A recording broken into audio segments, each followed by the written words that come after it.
طلعت قبيله مع عبد الاله مول الحوت في اللايف، الله يسهل عليه الملك تواصل معاهم وحلوا لي المحل ديالو، وبغيت نوصل واحد الرساله. شي داك الدري كون طاح والله ما يعقل عليه شي واحد من غير مو غيقولوا لي في الكومونتير مسكين كان ظريف تيبيع الحوت ب 5 دراهم وبنادم غادي يمشي يدوز رمضان معزز مكرم.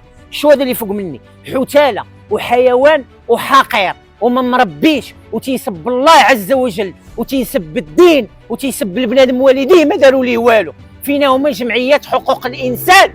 غتقول لي انت حاسدو، غادي نقول لك نهار يسب لك امك، سمعني مزيان، نهار يسب لك امك اللي ولداتك وضربات عليك تماره، ديك الساعه باش غتحس بهضرتي. العربي عاود ناض لقطه الله. نهار يسب لك امك اللي ولداتك وضربات عليك تماره، ديك الساعه باش غتحس بهضرتي. واللي ما تضربوش النفس على مو ماشي راجل.